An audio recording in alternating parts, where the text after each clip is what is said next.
All right, and we're rolling. Hey, my friends, welcome to Real Live Talk. If you're here for the first time, we do live episodes every Monday and Thursday.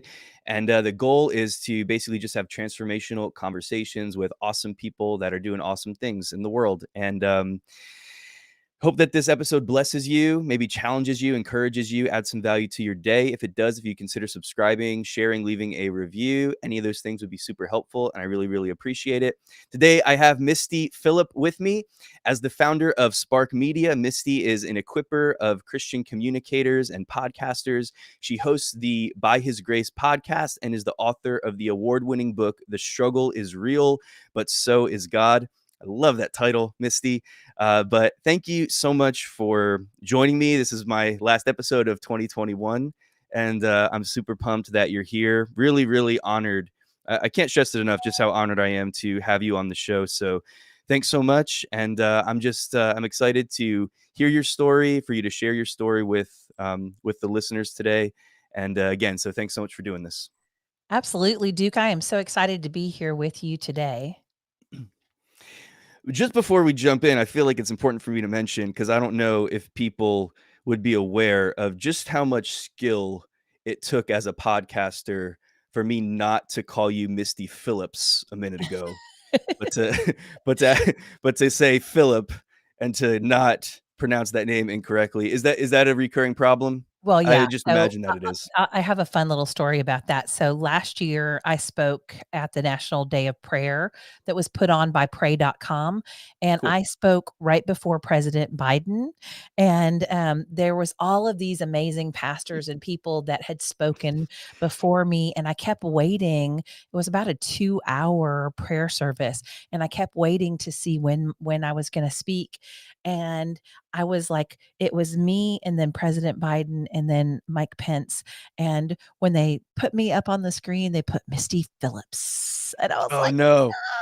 no. And I was like, okay, God, I think you have a way of just keeping me humble, just keep me humble. Yeah, right? It's like those little things in life. That's incredible that you're sharing a stage with the president. I They know. get your And my name name wrong. was wrong. And I was like, That's what? nuts. And then I was like, okay, it's really not about me, God. I know it's not about me. It's about you. So yeah. That's so crazy. Were you mad for at least a minute or so? Like just a few seconds. I mean, Just people do it all the time, but the problem is there are Misty Phillips out there in the world, mhm. and if they try to search Misty Phillips, they will not find me, and Yeah. so, I wanna make sure if they're trying to look and connect with me that they can, so, yeah. Everybody does it though, and my poor husband, his name is Peter, and so everybody calls him Philip Oh, really? because our last name is Philip because he's got 2 first names, so, yeah, we just deal with it and we roll with it. What was your, maiden name, if you don't mind me asking? Yeah, Hinckley. Hinckley. Okay, yeah, I knew that. I actually did know that. Yeah, so that was fun in junior high school when John Hinckley Jr. shot the president, Oh, I bet. but, God, rather be associated with the yachts, the Hinckley yachts, there you go. so Well, it's really, really cool. I mentioned a second ago that I love the title of your book. The struggle is real, but so is God. That's such a fun title, but such a profound truth as well. And I was telling you just off air before we jumped on here that I am somewhat familiar with your story, bits and pieces, because I do follow your content, and I really appreciate all that you're doing in the world to help podcasters and Christian communicators, and the message of hope that you have, and of God's goodness and of grace. I love it. And so again, I'm excited that you're here.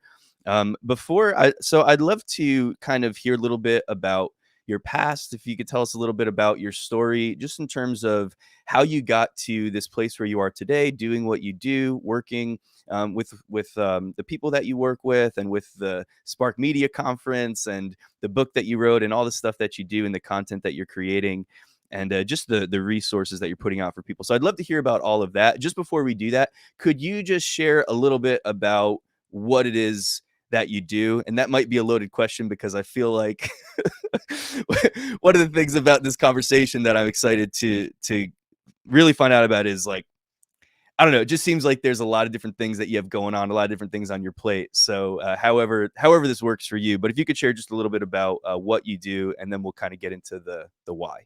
Yeah, absolutely. So, it started as a prayer request to the Lord because I was working on my next book and I didn't know what I was supposed to do. And my husband had come to me and he said, "Baby, I think you're flattered that you have an agent that wants to work with you, but I don't think this is what you're supposed to do next. Why would you take the focus off of your podcast? You are reaching people all Mm, around the world. And I think podcasting is your jam. I think that's what you're supposed to be doing." And so I had thought that I was supposed to write this other book. I'd already written 40,000 words. And for anybody who's mm, written a book, it's you put your heart and soul yeah. into it. And so really I knew my husband was right though. I knew it wasn't the time. So I went to God and I said, "Where does my gifting and my calling line up in this season?" And he said, Mm. "Podcast conference." And I said, "What?" And I Okay. realized that there was no one serving Christian podcasters, from the Mm, industry. Christianity is a really large category because it includes sermon audio, it includes shows like this, it includes, monologues, it includes, like, some hipsy dipsy tripsy stuff, and so it's all okay, kind yeah. of like this one big category, but I wanted to bring the best of what was happening in the industry to my Christian podcast friends, and I just felt like they were not being served well in the industry, and so I started the Spark conference 3 weeks before the world shut down, and Ah, okay. yeah, so it was in 2020, February 21st and 22nd, and I filled a hotel, little conference area full of about 150 people, standing room Mm, only. We ended up having probably more than that, because wow. people were sneaking in, and it was just a really amazing event because we literally had people come from all over the world. A lot of people knew each other online, and this was the first time that they were connecting in person. Wow. And then from that, like 15 people started podcasts, so it was really That's cool. so cool. Misty, can I ask you, how did you go about doing that? Like, how did you attract enough people to fill that conference center space that you were in for that first conference that, God spoke to you about and told you what to do, and you were like, "Okay, let's try this." But, like, how did you actually attract those people to have that be successful on your first go around? Yeah, there was a special anointing on Spark, and I can't take the credit from it. It came from the Wow. Lord. So when I sat down and I started praying through the venue, the speakers, that just all the different pieces of it, I would call one of my friends and say, "Hey, I'm thinking about doing this podcast conference. What do you think?" And they're like, "Oh, that's so amazing." And so I think my excitement for it got other people excited, but then when Mm, I would come to a point where I didn't know what I would need to do or I needed a sponsor, like God opened the doors and the windows of heaven. And so I had people from industry come. I also had Focus on the Family as one of my sponsors. And oh, cool. Focus on the Family doesn't just partner with anybody. And so that was just a really huge blessing to me. The folks from Logos Bible Software were there, and I'm a Bible study nerd. So that was really fun to have these companies really believe in what I was doing. And then I had Blueberry, my hosting company, Buzzsprout was there, and supporting cast from Slate was there, and some other publishers, Wow. and Mercy House Global, and really all of those connections really and truly came from the Lord, and he blessed it. And then I just got really excited. Every day I was like, "Okay, God, what are we going to do today? Who do we need to talk to?" And literally I prayed through it. And I just want to Mm, tell your listeners, like, if there's something that God has given you and it seems bigger than you, God does that. He gives come us on. God-sized dreams that we can't do on our own, so that it requires us to seek him and to get his wisdom. And then if we do that and we're obedient to the thing he calls us to, there's so many blessings. And I'm not like teaching a prosperity thing. It's just the No. truth that if we do Yeah. things God's way, there is abundant blessing there. And that's what happened with Spark. That's awesome, and now you have a community, right? You have this, community of podcasters, and so how does that work? Yeah. Yeah.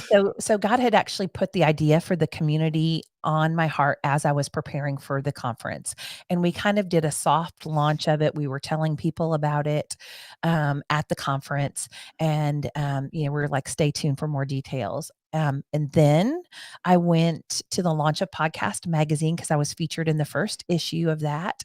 And I came home and all the grocery store shelves were empty. And we had been thrown into a lockdown, and I was Mm, like, "There's no way I can launch my community now." I had planned to launch it then, and so I just waited, and I waited, and then we were, a month, 6 weeks into the pandemic, and we weren't going anywhere. Like, everybody was still stuck at home, yeah. and I knew it was time to launch the community because I was like, "We have to get busy about, God's, work," and then also there were times that people couldn't go to church, and so Christian Mm, podcasting became the new pulpit, and I wanted to encourage the people who were encouraging other people and, to get them to, just to come together and for us to pray for one another, and that's how it started, and then from there, it's just grown from there. It's grown into a podcast network, which it's been a series for me of just seeing a need within the community and then taking that to God in prayer and saying, "What do you want me to do about this? What's next for us?" that's so cool. It's awesome how God just can take such a difficult or unpleasant circumstance like what we were all in the middle of 2020 or the beginning of 2020 throughout 2020 and with the lockdown and everything, and how like in the midst of difficulty and challenges and stuff that we're all facing, that God gives you creative ideas and instructions, and he shows you how to innovate in the midst of that. Like hundreds of thousands of podcasts were started in the past year, during this lockdown process, this pandemic process, because people that probably had wanted to do it for a while, that suddenly had extra time on their hands, and maybe saw an opportunity that they didn't think that they had before. Maybe they were out of work, and whatever, just whatever the circumstances were that have just caused so much. There's just one area too, is podcasting, of innovation to come out of, and just creativity. I don't know, are you like me? I'm like always encouraging people to start podcasts Yeah, because if you're around not me just very often. anybody, but Yeah. but If you're people that have a good, people that have a message, people that have something that they're passionate about, people that are interested in getting content out there. I'm always like, yo, please just start a podcast. Like, especially if I hear something that I feel like there's any kind of a gap. If you have a niche that's just like special, where there's not a whole lot of resources in that area, I'm always just pushing people like, come on, just start a podcast. Like, we need this. I love this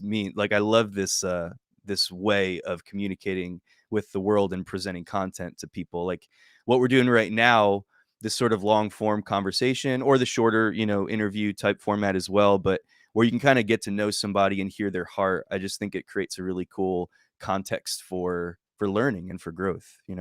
Absolutely. Yeah. And I think in 2020 alone, I think there were more than 1 million podcaster that were started. And That's what I thought. they're not all Yeah. active. So, a lot of people will start it and then they realize it's hard work to produce all this It is. content and then they stop. But then there are other people that I definitely, if you're around me very often, for very long, you're probably going to end up with a podcast. Even the people who are like, oh, I'm never going to have a podcast. And then it's fun because then the next year they come back to me and they're like, "Hey, I wanna try this podcasting thing. What do I need to do?" And so Yeah. It's so cool. The best part for me, and we were talking about this off the air before we got started. The best part for me is being able to, build new connections, connect with new people. But that's also the most challenging part for me, is the amount of time that actually on my end goes into scheduling two guests every week, and all of that, and wanting to be, a good, like, I'm always trying to be at least 30 days, 30 to 45 days advanced scheduled, with guests coming up, so that I'm not like at the last minute trying to find someone to fill a spot. And that it's the best part is finding new people to interact with, but it's also the most challenging part for me, and probably the most time consuming area for me, because I don't do a whole lot of editing anymore. Like I just kind of I take what I got, and unless there was like a major audio glitch or something, I just kind of let it fly. But that aspect of always like trying to connect with people, build relationship, and plug people into time slots and making sure schedules line up and stuff like that. It's the best part about this, but it's also for me the most challenging. Yeah, well, then you definitely need to come to one of the Spark conferences. This year we are partnering with the National Religious Broadcasting event, and Oh, we did cool. that last year as well. And the cool thing about that is the NRB brings together ministry leaders. It is television, radio. There are so many people there to interview. I interviewed people like Sam Sorbo, Kevin Sorbo's wife, Hmm. and just lots of different people that you would not have access to otherwise, and they're all in one place. And That's so awesome. I'm a huge fan of batch recording when I can. So when Hmm. I launched my podcast, I launched it at a conference where I interviewed 15 people, and that those were my first 15 episodes. That's I cool. did it all in this one weekend and got it all out of the way. So yeah, there's lots of different ways that you can do it. That's awesome. Yeah, no, I'm definitely interested to find out more about that. I'll talk with you off air about about some of that stuff. When is the next conference? It's coming up couple of months. March, yeah, we're super excited. March 7th and 8th at the Gaylord Opryland, and then the NRB Nice runs place. the 8th through the 11th.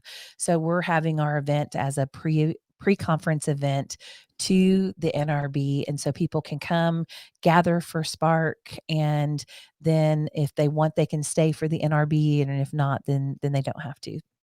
Okay. That's a beautiful venue for a conference. Have you been there before? Yeah, so I went to Podcast Movement there this past Okay. summer, and yeah, it's a great venue, and we were at the Gaylord Texan, with the NRB this past July, so got a little bit familiar with it then as well. That's cool. I've been to the Gaylord in Baltimore area. I know it's not technically Baltimore, but it's like right there outside of DC. And yeah, it's just awesome. Awesome place, awesome facility. So that's super cool. Well, I'll have to yeah, again, I'll connect with you a little bit a little bit later about that. But yeah, that's awesome. So, yeah, but let's just for anybody out there that may be a podcaster or someone who wants to become a podcaster, who wants to become better at communicating with the world, would you just run over those details about that conference again real quick, just the dates and how where they could go to register if anyone's interested? Yeah, so the dates are March 7th and 8th, and they can go to sparkmedia.ventures. So there's no .com, it's .ventures, Mhm. sparkmedia.ventures. And what makes my conference unique is we help people that want to start a podcast, but a lot of the people that come are already experienced podcasters ready to take it to the next level. We Mhm. also because podcasting and speaking and writing, they all go hand in hand. We have literary agents that are on premise to take literary appointments. And if you have anybody here who wants to write a book, going to a writing conference to try to get one of those slots, they're really super competitive, but they're not as competitive at the podcast conference. So that's really cool. Or if you have a podcast that you want to turn into a book, and we do some business coaching. But probably my favorite thing about the conference is that we have the Spark Media Podcast Awards. And the industry has podcast awards, but they usually go to um, like shows that have a LGBTQ bent, or Okay. that have, they're Mhm. just they serve a very different audience. And because Mhm. the work that we do as Christian podcasters is so important, not just to encourage people, but to share the gospel, and we can reach people around the world. And so there's an eternal value for it as well. And so I Wow. really love to just showcase the work that other people are doing, and to honor that work, because it's hard. It's not easy, this content creation thing that we do, and then to do it with excellence. And so, yeah, that's one of my favorite things. And you don't have to be present to win an award, but you do have to nominate. The nominations need to be in by the end of January. Okay. Okay.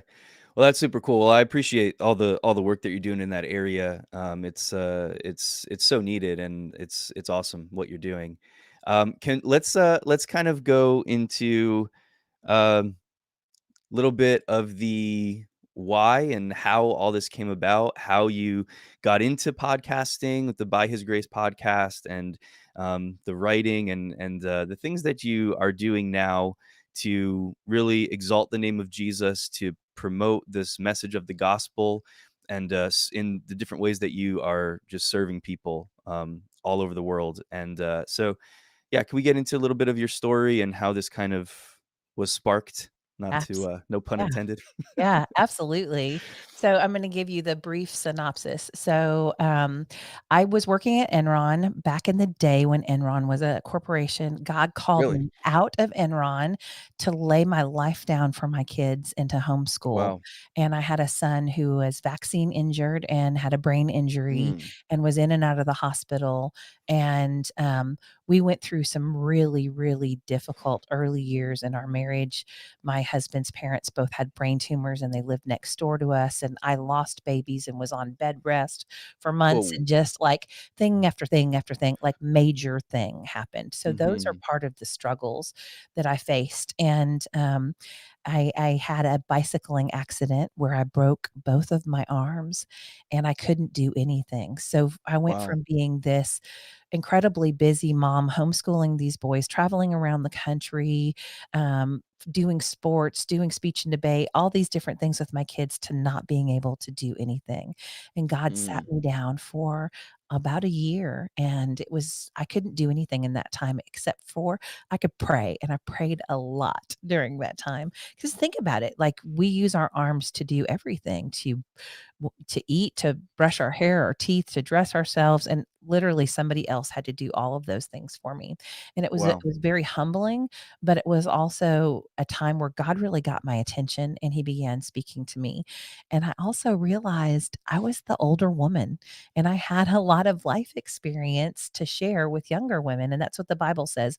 Older women are to teach the younger women to love their husbands and just to be a godly woman. And so I went to my husband after I began to heal and I said, I think I'm supposed to share my story. I think I'm supposed to share my story. And I want to write about this or I want to write about that. And one of the topics was overcoming. And Mhm. my husband said, "Baby, that's your life story. It is so your life story." And so I went to the Lord with the word overcoming, and was like, "What does the Bible say about overcoming?"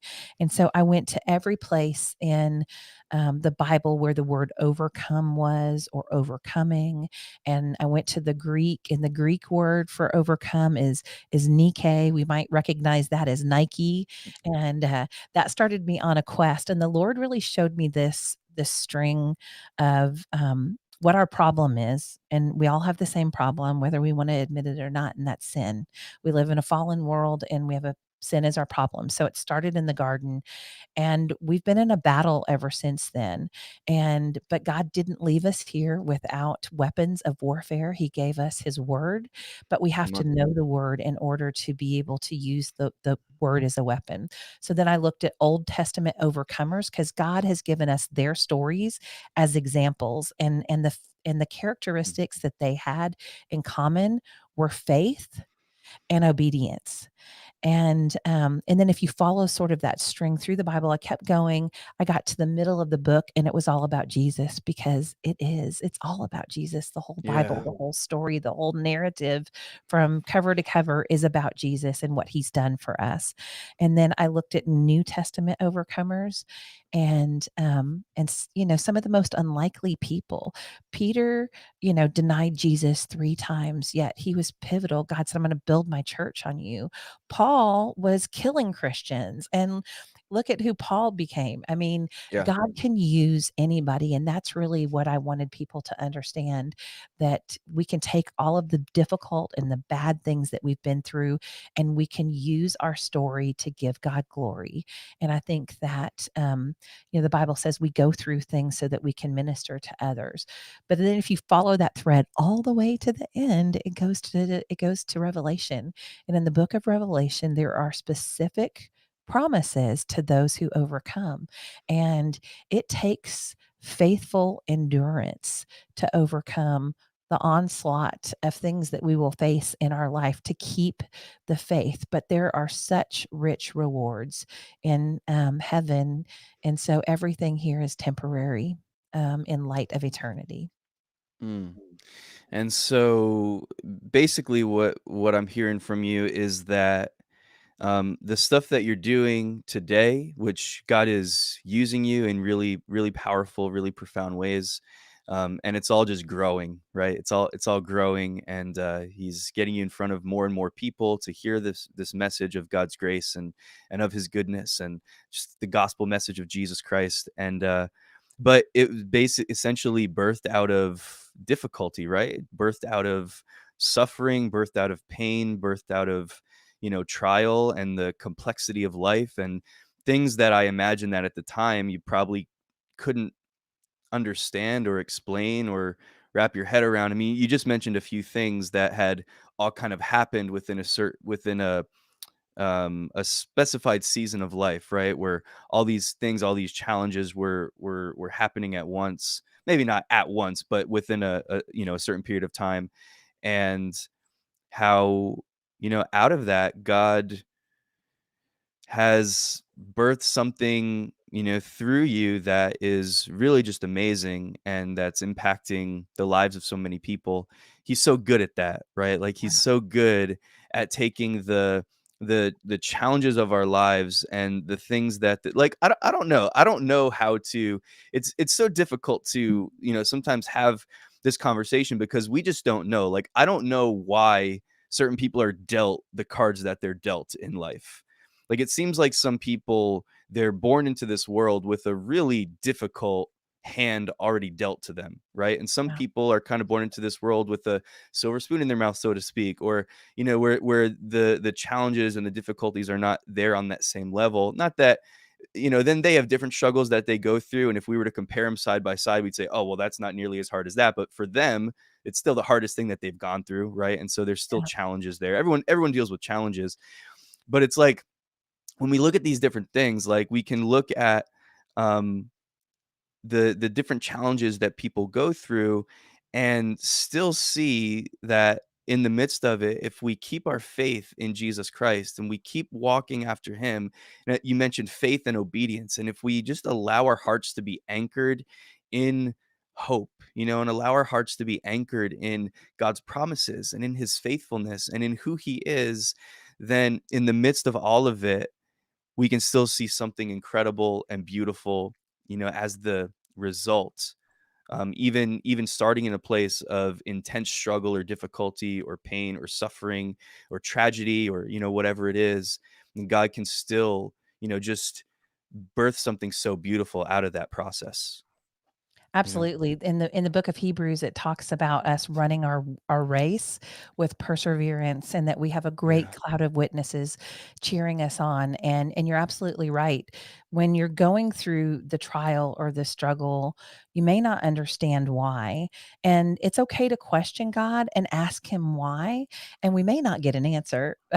We just can't get stuck in the why because I think that challenges do one of two things to people. It either makes them better or and they learn from it and they grow and they help others, or they become Well, bitter and they get stuck in that tragedy, that difficulty, that place of pain. So we have to press on past that. And so I think another character quality that's important is perseverance. Like when you mm, get knocked down, get back up again and you keep running that race and you may fall again and you pick yourself up and you keep going.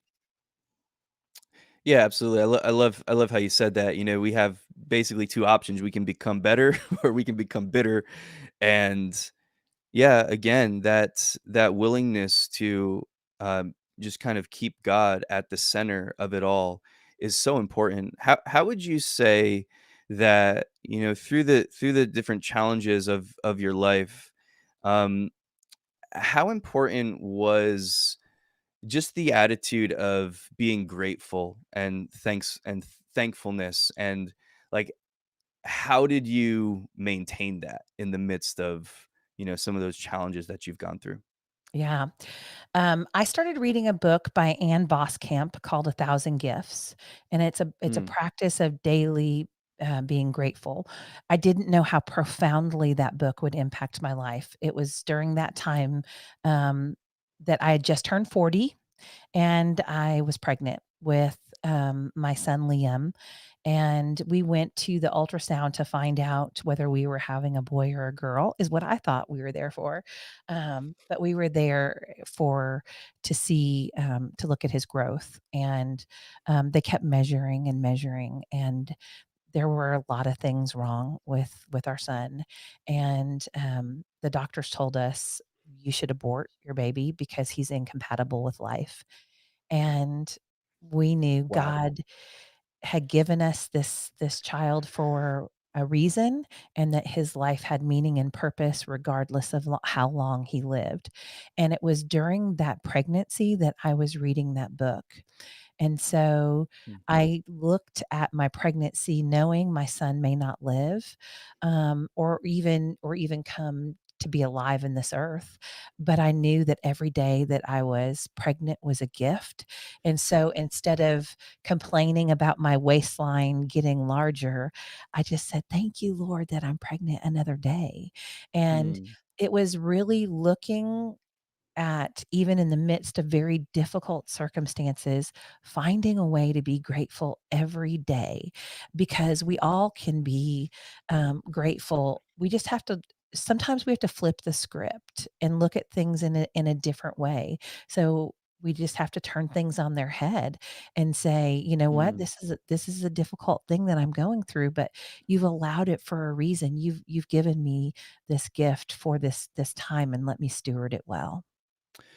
I think that becoming intentionally thankful and making that decision to be grateful, when circumstance wise you wouldn't be normally, you shouldn't be just based on circumstances, but when you intentionally make that choice, um, I don't think anything can really shift your attitude and your perspective quicker than that. Like that's such a and I know a lot of people talk about, as almost like a meditative practice, like start every day off with gratitude and stuff like that. And there's definitely value in that. And I know that a lot of people talk about that, but recognizing that in the midst of our struggles, that as believers, that we have access to somebody who is so much bigger than our problems and our challenges, that his grace is so sufficient to cover every single need and issue and challenge and perplexity and all of that we're facing, and how like in the midst of those difficult or even like impossible to handle on your own issues and circumstances of life, that when you choose to be grateful and to give God honor and to give him worship and to give him praise and to give him thanksgiving. The Bible talks about a sacrifice of thanksgiving, and that means that like you don't have to feel it, you don't have to want to do it necessarily in that moment, but when you choose to do that, it's just amazing how quickly that your attitude can begin to shift. It might not happen immediately, and of course, circumstances are different for everybody. But I think that that's one of the most profound, like impactful ways that we can begin to shift our perspective on things. And perspective is so important because, like you said, like, you can be focused on things that ultimately don't really matter that much, and these things that are small in the grand scope of things that get our attention and that we get angry about and frustrated about, and all these things, and then like none of those things matter when there's a big issue in our lives, right? When there's Right. like a bigger thing going on, none of those things matter.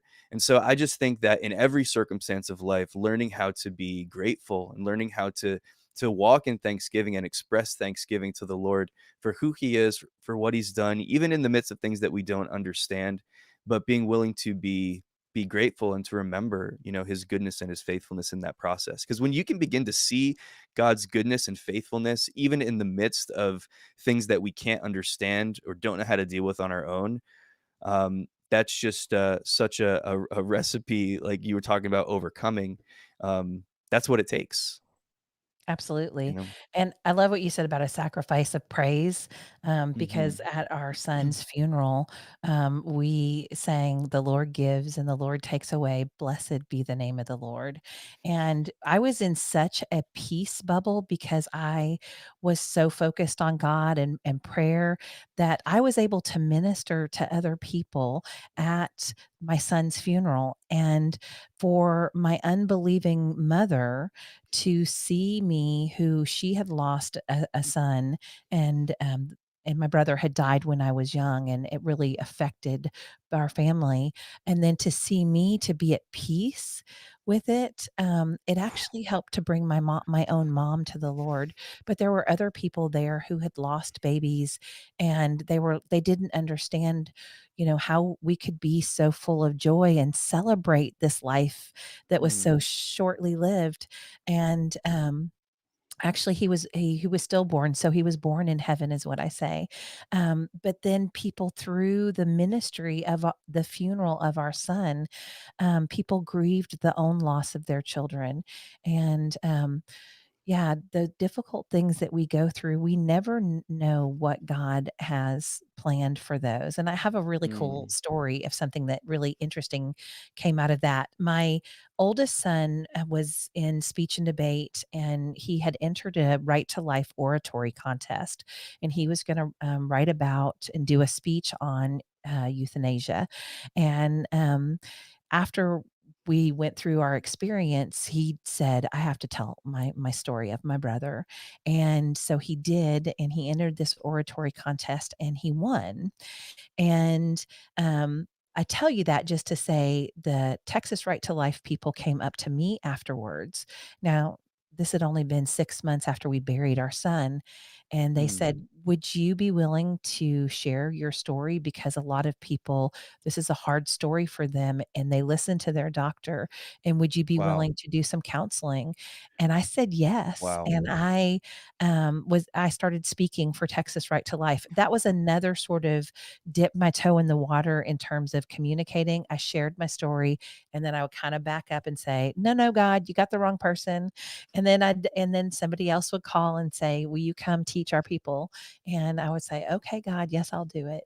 And so we just never know, the Mm. ripple effect of how we handle a situation and what God's going to do with our pain, if we use our story to give Him glory. So, um, wow. So your son, was stillborn, and he passed away, obviously. And how long after that was it that they asked you to speak at that Yeah. event? Yeah, it was about 6 weeks, afterwards. 6 weeks. Yeah, and that's something that you can only do in God's strength, and that's something that you can only do when you're focused on Him. And, the Bible says that Jesus is the Prince of Peace, and like I said, I Mm, was in a peace bubble because I didn't understand why God had allowed this, but I understood God's sovereignty, and I knew that I could trust Him, even though it's not the way that I would have chosen for things to go. wow, it's incredible. I just went there in my mind. I have my best friend. We found out, I guess, I don't remember the time frame at this point, but he was diagnosed with cancer, and he's doing very well. But at the time of his diagnosis, he had a stage 4 melanoma. And the first time that I got on the phone to talk with him, I was thinking about, okay, like, I'm a pastor too, Misty, and I'm, thinking about, I want to encourage him. I want to, be a pastor, be a friend, all of that. But in that conversation, he encouraged me, like, to tears Yeah, because, of the journey that he had been on with God, just in that personal place of secret, and that personal place of connection and intimacy with the Father. And in the midst of what he was going through, the way that God was speaking to him and comforting his heart, he was a different person. And he brought so much encouragement, and it was this thing that people would come up to him, and like, feel bad for him and stuff like that, and then over and over again, he would just speak these words of just truth and encouragement and stuff like that, and it's amazing thing when God does that, and I think it takes people back. It's like, "Yo, why are you there? Like, how are I you had there? Yes, I How are had you in people that place calling of me saying, peace?" yeah, trying to give me, like, they were like, "Oh," and and trying to encourage me, and they would leave the conversation completely encouraged It's and, like, "What just um happened?" It's like a drive-by encouragement. Wasn't expecting that at all. But, man, that's so profound, Misty, and, man, I just wanna say that I'm so sorry that you went through that, but at the same time, it's just incredible how God gave you all peace, in the midst of that. What was that like, walking through that with how many kids do you have? So I have 3 boys, You have 3 boys, okay. yeah, And how long ago was this that this happened? yeah, That so, was 11 yeah, years ago, 11 years ago? And so yeah. you were walking through this with 3 boys that were, like, how old at the Like time? 17, Okay, and my youngest was probably 8, at the time, okay. 7, 8, yeah. Just what was that like walking through that process with boys, with a family, and, some different age levels and different levels of understanding and stuff like that, I'm sure.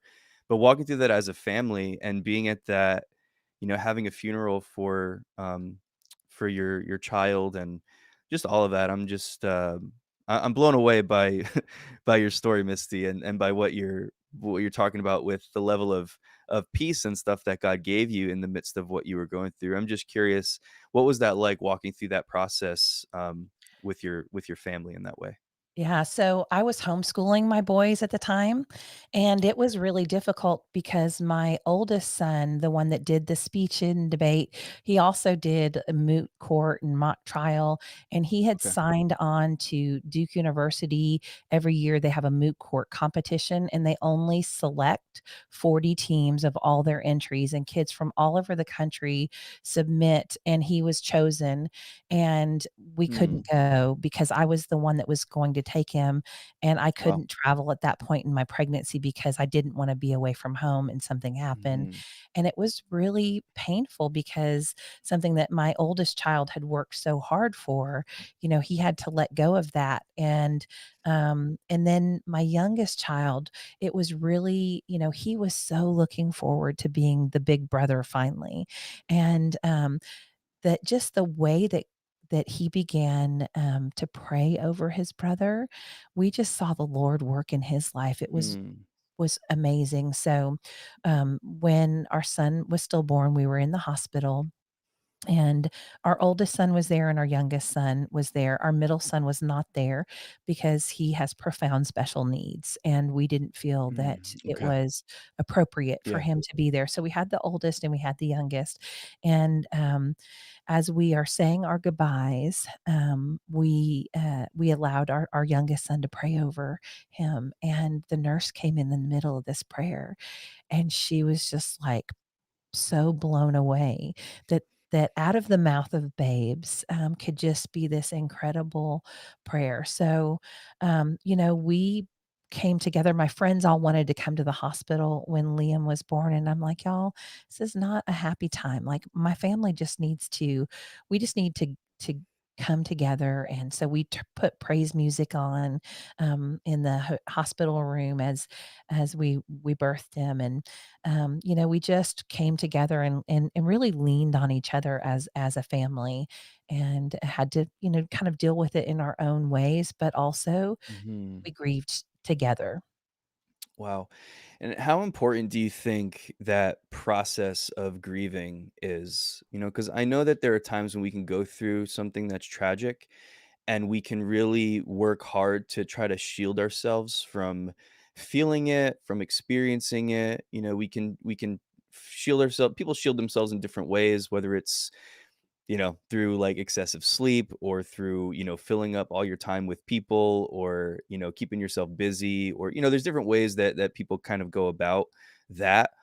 But, there's I think that we can kind of not allow ourselves to fully feel something that we're going through. We can use different methods of doing that. But how important do you think that it is to, as you're walking through something that's tragic, through something where there's loss, to go through that and to allow yourself to feel it and to take the time to grieve in that process? Yeah, I think it's absolutely critical, and I think that we in our busy American culture don't take time. Like in the Bible, there were specified times for people to grieve, That's and we right. don't do that. And I can speak from personal experience because when my brother died, I was 12, and my family was Really? completely just wrecked, and I stuffed it all because I felt like I had to be strong for my younger Yeah. sister and to be there for my mom. And so that grief, if we don't deal with it, it will come out, it will manifest itself in other ways. And um, things that are hidden will come to light. And so if we Mhm. don't deal with that pain and that grief, it's going to come out in another way in our life. And when I was pregnant with my oldest son, my father died unexpectedly, and I grieved. And not only did I grieve the loss of my father, but with every grief, you grieve another loss. And so I finally grieved the loss of my brother, but that was, like, almost 10 years later, and so, Mhm. Wow. um, Wow. if if we don't grieve, um, we really need to feel all the feelings, right? And then Yeah. Yeah, God for can get sure. us past that, so that we can be whole and healed, because if we don't deal with it, then we don't get the healing that we need. Yeah, nobody likes to feel that, that brokenness or that pain, and but it's so much better. Like it's just so helpful for you for moving on, for moving forward.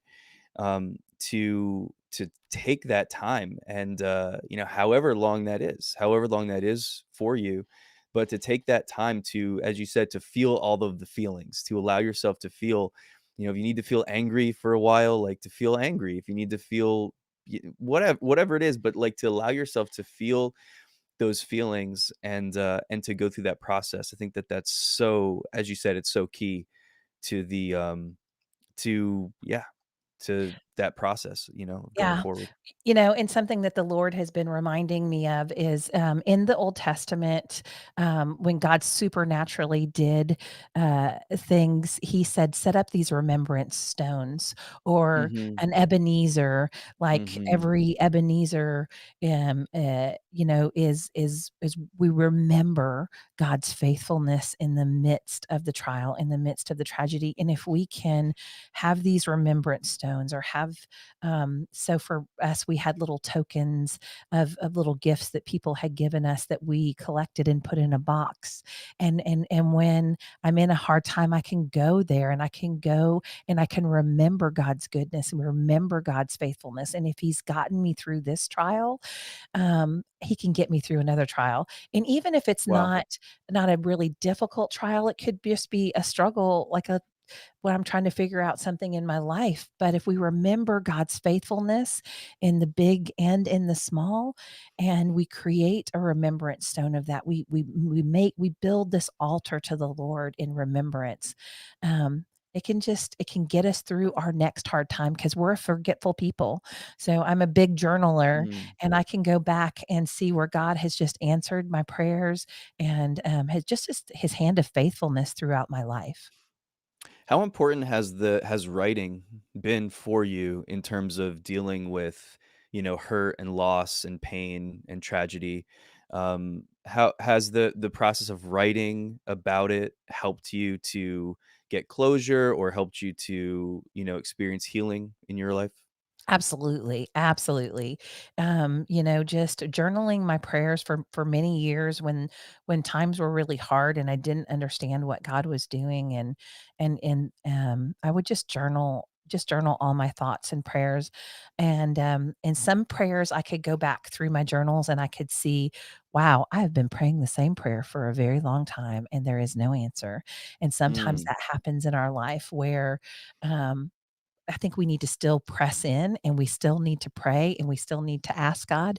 We may not get the answer that we're looking for, but I think sometimes things are so overwhelming that then we think that have prayed about it, but we've really thought about it a lot and we've never really prayed about it.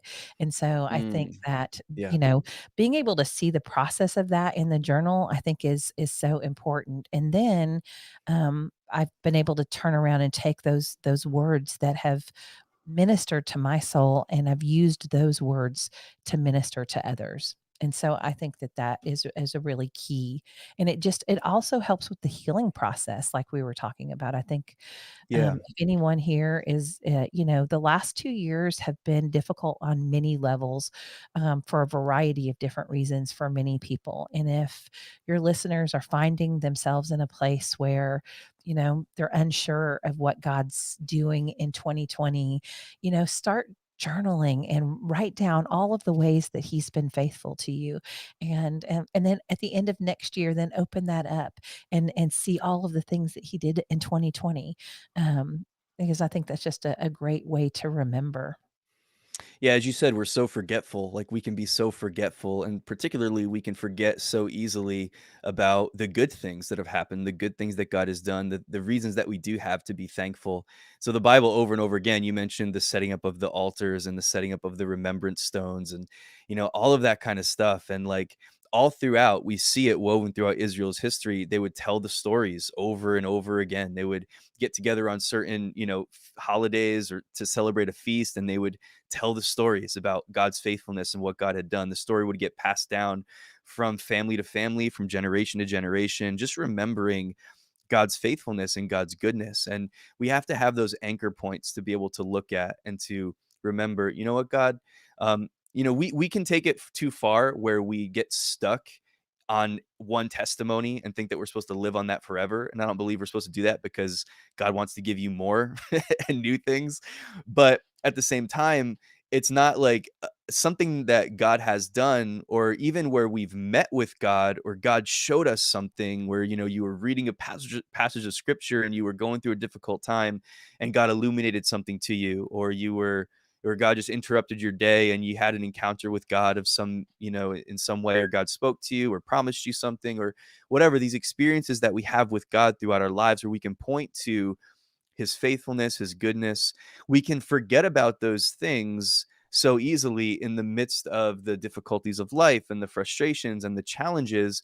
That's why I think writing and journaling is so important for all of us to be able to go back to things. If you can't write or you hate writing, like it's really cool because you can do like voice memos in your phone or like whatever you need to do. But it's so important, right? Because the enemy is always out to attack and to tear us down and to load us up with guilt and shame and to remind us of how crappy our lives are, that like we've got to be somewhat proactive in this to say no, like I'm not going to allow those things, because if we just sort of default and allow things to transpire the way they're going to transpire, there's going to be a whole lot of negativity as a default swirling around our minds. So we've got to be intentional about remembering God, remembering his goodness, remembering his faithfulness.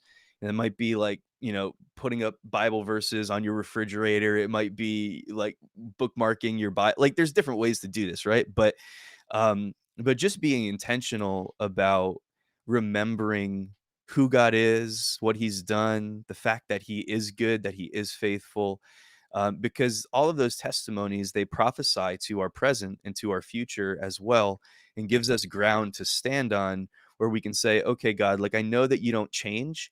And because you don't change and you've done this before, you'll do it again. That's right. That's you right, know? and I think you touched on another critical part as well, not living off of the Old Testimony, like, we have to For be in the sure. Word daily, like, we have to get that daily bread from the Lord, we have to get that manna to sustain us, and then when those difficult times and we need to sometimes we gotta preach to ourselves, but the only Yeah. way we can preach to ourselves and to defeat the lies that the enemy tries to tell us it we have to take our thoughts captive, and we have to know what the word says so that we can say, "That's a lie," so that we can discern the truth of God's voice, the voice of truth, and the lie of the enemy. It's so good. Um, we're kind of talking about how the writing process can help you to heal and how even like all of these, maybe years later, I had I had an experience very recently, like 2 nights ago, where, I received somebody gave me a word and told me that I needed to write, a book on identity, and I've been teaching on identity for a number of years, and I had a book that was, like, about a quarter of the way written from, like, a couple years ago on the subject, and I just never finished it, but I was like, "Okay, well, let me do this," and I'm being intentional about it, and so I sat down at my computer a couple nights ago, really late at night, but a couple nights ago, and I started to write. And I had in my mind, I'd already done like kind of an outline and I knew where I was going. And then I just started writing, and all this stuff from my past, from when I was a kid, like just like things that defined me as a kid started coming out. And these are things that like not I wouldn't say I've never told anybody, but not to this extent. And it was something that I did not think that I was going to be writing about. But God was just sort of connecting some things together, and I'm writing about this stuff that was like almost 30 years ago at this point, and recognizing all these years later some of those things, like the why behind why I did certain things, like why I was such a fearful child, and why I was always, worried about things. And I had, like as a teenager, I developed this sort of like obsessive compulsive behavior. I was like constantly washing my hands to the point that they would bleed, like just germophobic, and all these different things. And it was like these things that I had never really analyzed before. That I would say that I'm free from those things and all of that, but there was just I think another layer that God wanted to peel back, and I'm sitting there writing, thinking about it. It's about one thing, and God just kind of like, nope, this is about you right now, and just wanting to show me stuff. And it's so cool how God just wants to remove those layers, those things that we put on our heart for whatever reason to insulate ourselves, to protect ourselves. He wants to like peel those things back as we allow him to, and he's got a special timing for it as well. But the goal of God in your life is just to move you into just complete healing, complete freedom, complete wholeness. That's his desire for us. Absolutely. And I love that you shared that story because you're absolutely right. When we go to sit down to write a book, we think it's about one thing and God has a totally different plan. Yeah. And if you can use that time to really listen to the Lord and to allow him to heal those broken places within you, Mm, God set me free of something in my writing process that 30 years of pain and shame and never intended to bring that wound into the open or to share it or to tell anybody. I had an abortion in high school, and mm, I stuffed it deep. And when I started writing, God brought that out, and God broke my heart when he when I shared my story of our son who had died. I had shared his story at a retreat, and all the other people shared their story, and I realized that wasn't my whole testimony about my pro-life story. The reason I was able to be so adamant about not aborting our son is because I know that I was deceived by the enemy, and I did abort a child. And the pain and the shame that I buried for so many mm. years Wow. affected me in so many different ways in my life. And there there was no way that I could even tell anybody that I did that because it's not something we wanna talk about in the church.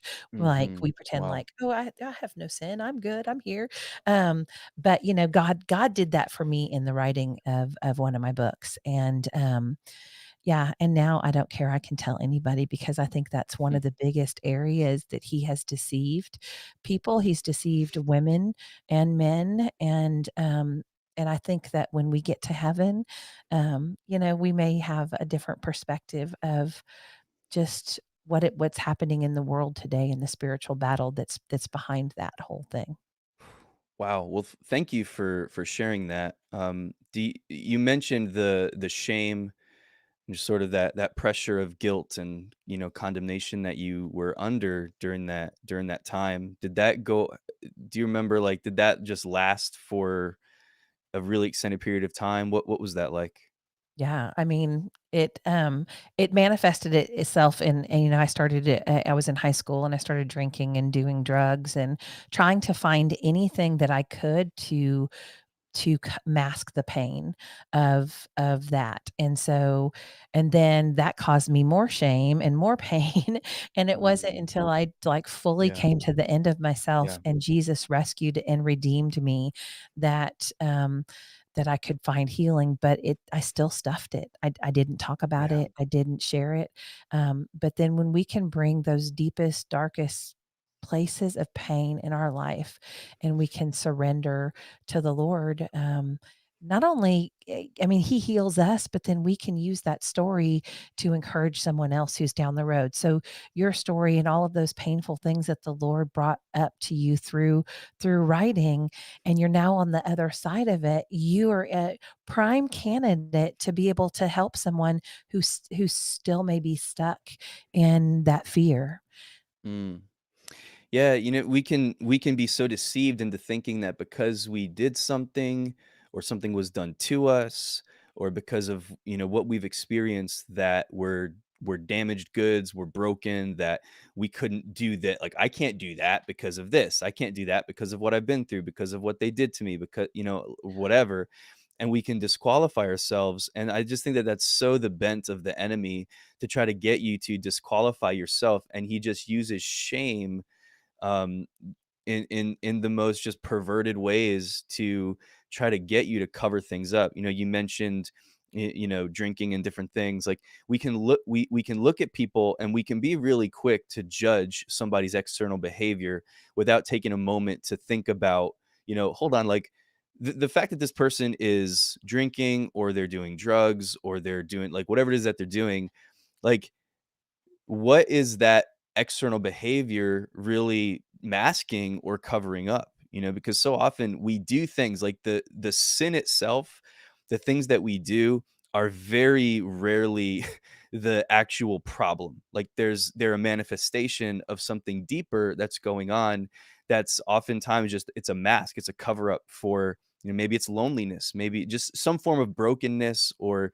guilt or shame or whatever it is that, when we don't deal with those issues and those hurts in our lives, as you said before, they spring up, they manifest in different ways. We might, like, clip the hedges a little bit, or, like, kind of trim the area so that we, like, oh, I fixed that, I don't do that anymore.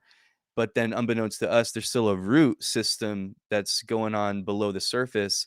And so it's going to come up, it's going to spring up over here now, and it might manifest itself in a different way, but it's part of the same problem, because there's hurt there, there's pain there, there's unresolved issues there that I haven't allowed God to deal with. I haven't allowed him to heal because I've just kind of covered it up, and or I've allowed something else, or I've come under something like shame or something else that has really just, caused me to mask this thing or to cover this thing up. And it's such a twisted thing that the enemy does, to just keep us in that place of bondage without experiencing the freedom that God, like, the freedom that Jesus died to secure for us. He freed us from all of that. There is no condemnation to those who are in Christ Jesus. He set us free from the shame, and, like, he gave his life to do that, because it's that bad. It's that gross. It's that disgusting. And it leaves us in this place of just brokenness that we don't need to stay there because of what he's done for us. Absolutely, Mm. absolutely. I can see in my own life where, I knew that I'd been called to write and to speak, but I went through this crisis moment thinking, "There's no way God can use me." And I think that's Yeah. why when I was writing the Bible study, those stories of people like Peter and Paul or Job who'd been through all of these trials, people that just normal people that were having the troubles of their day, yet God could use them.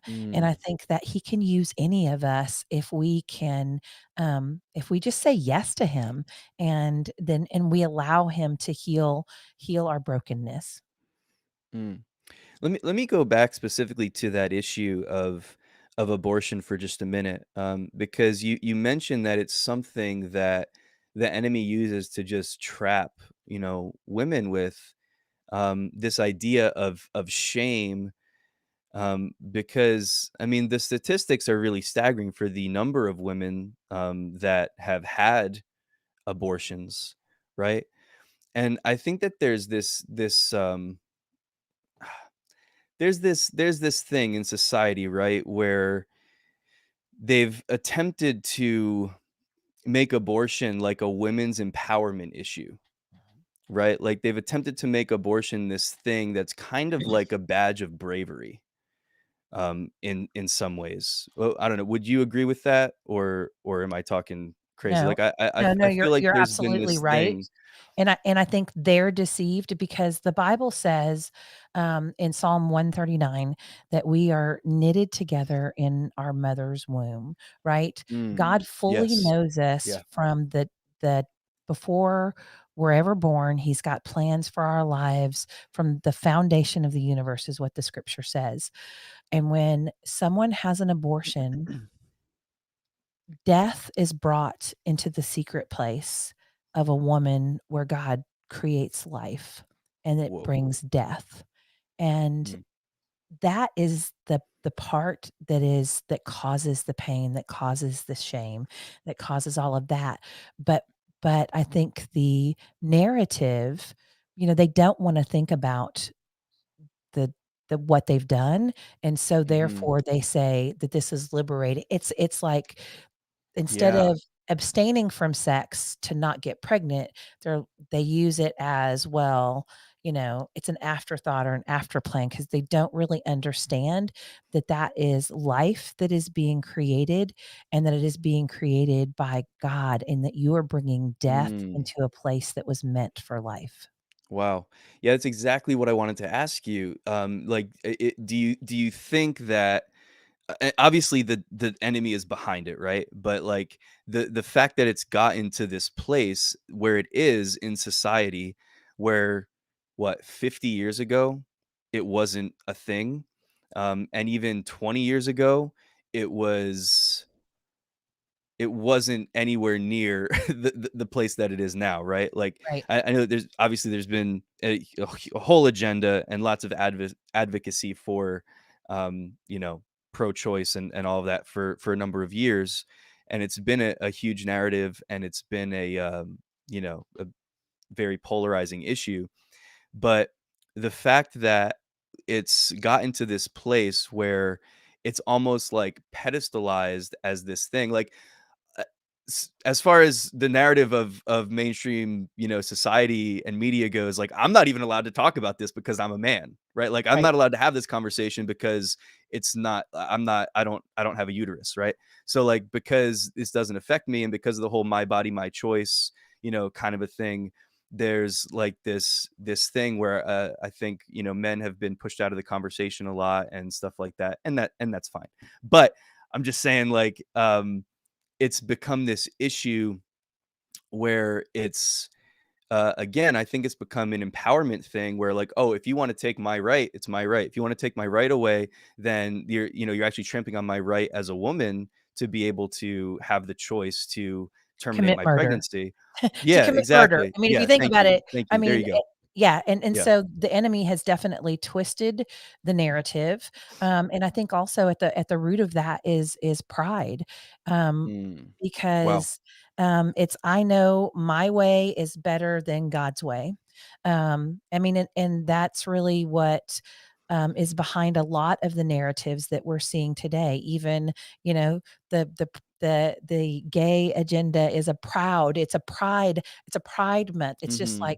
it's like saying we know better than you do, God. And really, when we are followers of the Lord, it is not my will, but your will be done. And even Jesus came and said, Father, if there's any other way, if you could take this cup. Yeah. He said, Yeah. not my will, Yeah. but your will. And I think that there's this pride that says, I'm going to do things my way. You can't tell me what to do. It's all a bitter root of pride that needs to Mhm. be distinguished. And that's like that showed up, that showed up in this area now, kind of, something that's relatively new is, like, the transgender movement. And all of these people that are like advocating for children to be able to start the process of going on like hormone blockers and to start the process of changing their sex from this young age, and where like parents are being manipulated by doctors into doing certain things because, oh well, if you don't, then you have a much higher chance of your child becoming suicidal and all these different things. And so there's a lot of fear that swirls around it. But what I've found is that a lot of like the and not that I'm like super in the middle of this particular conversation, but I've heard several, like many um, trans people, men and women, that have like gone through the process of transitioning and all of that, who are like, yo, you need to stop, like this is not good. Like people that have gone through that process that are now on the other side, and they say like, you need to stop letting kids do this, like this is not something that we should be doing.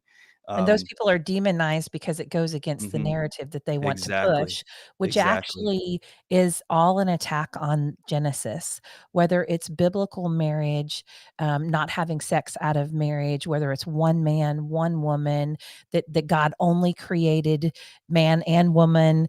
All of those things are an attack on Genesis, because if Mhm. we attack Genesis, then we don't have to listen to what anything else in the Bible says. And I think that Wow. that's really where the enemy is attacking the family structure, people in general. It all goes back to Genesis in the garden. And like I said, our problem is sin, and we all have it. We just Mm, either deal with it or we don't. And yeah. but one day every knee will bow and it will be dealt with, whether we choose to do it now or later. Yeah, choose now. Now is better. Um, so do you find something similar in with the work that you do, as far as the advocacy for pro-life advocacy, and when you talk with families and people like, well, I don't know how much involved you are in this conversation, you can tell me, but do you find a similar thing that women who are on the other side of an abortion, like, completely change their opinion and perspective on it because they've gone through and they know what it's like to go through that pain, of having had an abortion and to walk through life with that feeling of guilt, or that feeling of shame, or that feeling of loss. Do you find that there are like a lot of women that come to the other side of an abortion and then just wish they had never done it, and who find themselves with like a different perspective on whether or not people should do this? Yeah, I think it goes back to the conversation that we had at the very beginning, wherein I said when something happens to us, we can either become bitter or we choose to get better. And I think Hmm. that very same thing. So there are some women who have had multiple abortions, Sure. and those are the ones who are like, it's my choice, it's my right. I Right. can do what I want. And I think those women's hearts have been hardened by sin, Mm. and that with every step that they take, that there's still that pain there somewhere deep, even if they don't acknowledge it. Yeah. And then I think on the other side of that, I think that there are women who are truly broken by the sin, and that then they have allowed God to heal their heart. And so I think those are the ones who do regret their choice. And but they a lot of them still don't wanna talk about it because it's so taboo and it's not something that we talk about in society. And so I think Mm, that you can see both, actually. You can see people who have not choose to deal with it and who have become bitter, and then I think that the ones who've allowed the Lord to heal them, some of them will speak about it and a lot of them won't, just because God still hasn't maybe healed them from all of the shame of mm, the abortion. The hardest thing for me when I was at that retreat, I was in Georgia, and God broke my heart, over my sin of abortion, and I knew when I came home that I had to tell my boys, and I didn't care what anybody in this world thought of me because I know that I had confessed my sin to God, and that God's word says, as far as the east is to the west, that come on. Jesus came and died for my sin, that he had covered that. And when God looks at me, he sees the righteousness of his son. He does not see that sin. But I had Yeah. to face my people in my home, and I told them, and I was so concerned about what they would say to me. And my oldest son looked over at me and he held my hand and he said, "Mom, there's nothing that you ever could do that would make me not love you."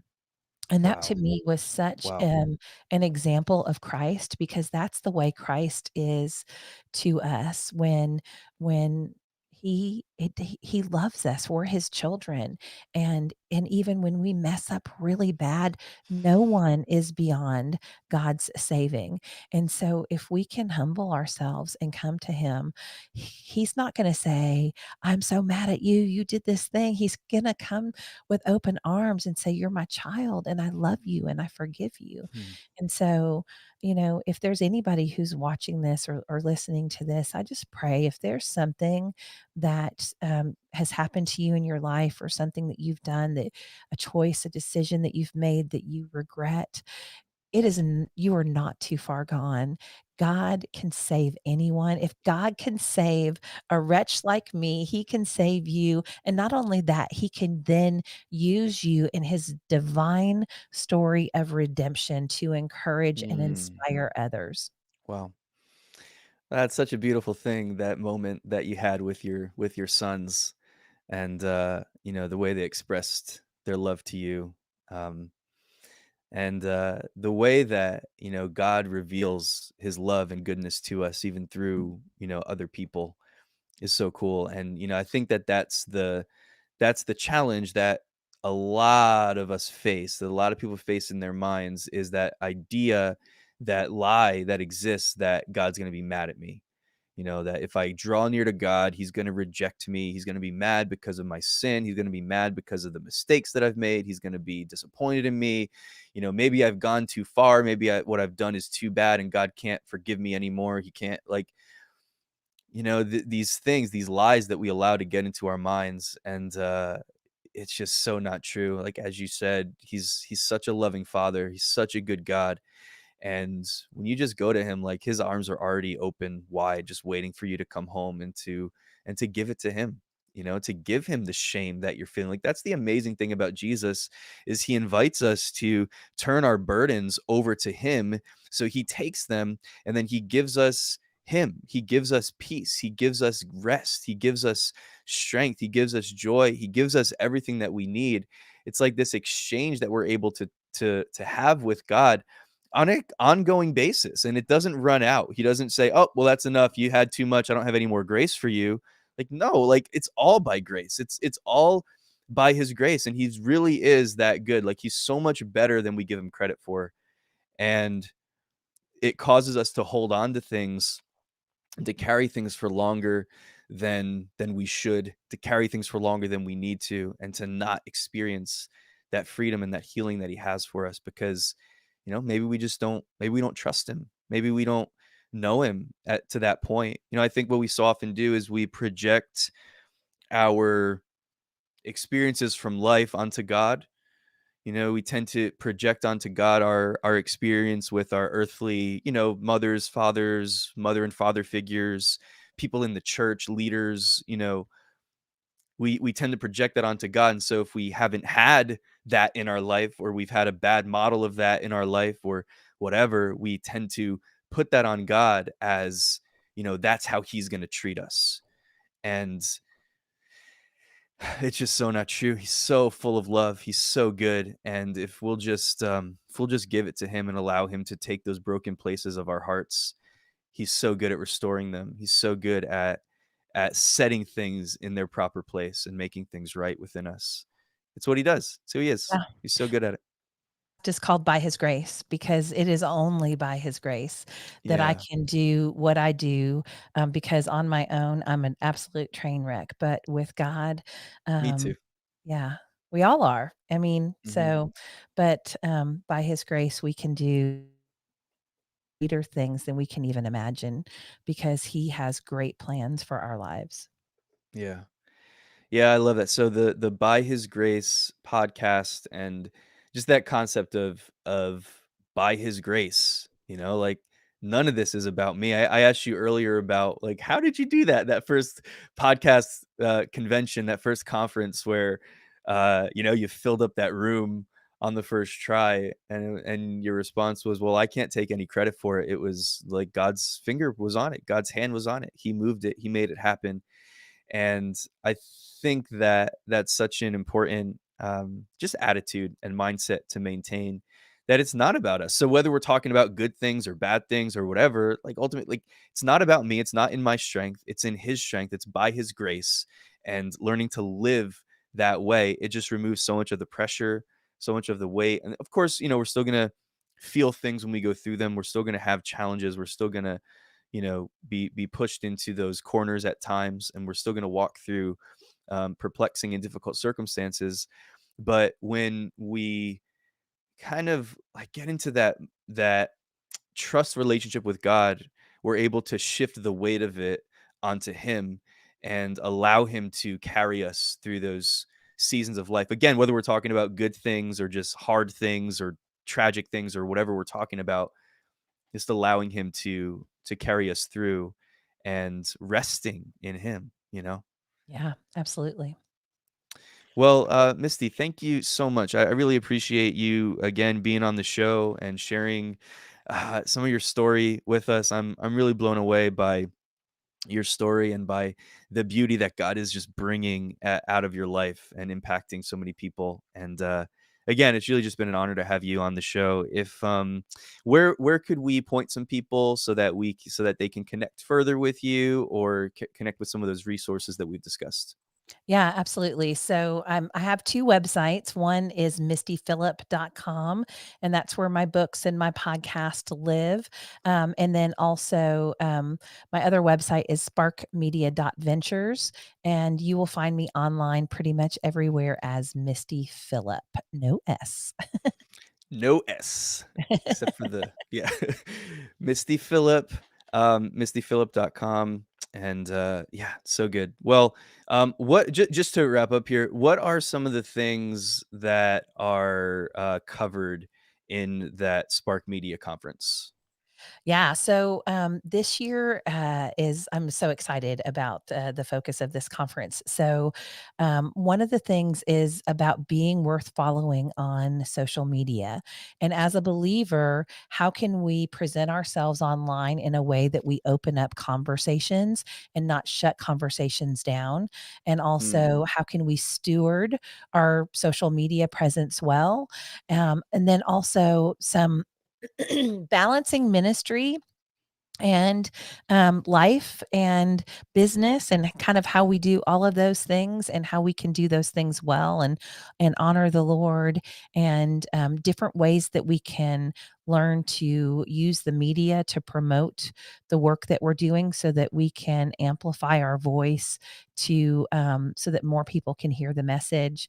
Those are some of the things I'm really excited that I've got the head of podcasting the head of podcast publishing for Spotify is Really? gonna be on a panel with, the head of the Access More network, which is Air One, radio station.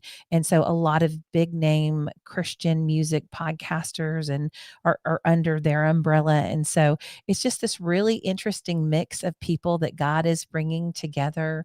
I have Francesca Battistelli's mom is coming to Oh, open yeah? us in prayer, and she's an author herself who's written the God Dare, and just lots of, you can check it all out at sparkmedia.ventures. It's going to be a whirlwind, but I'm so excited about the group that the Lord's bringing together to equip his people for such a time as this. That's so good. That's so good.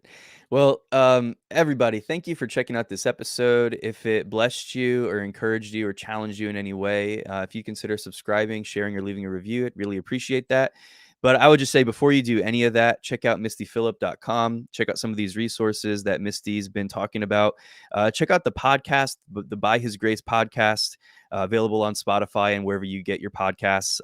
The Struggle is Real, but So is God is the name of the book. I still love that. I still love that title, Misty. It's so cool.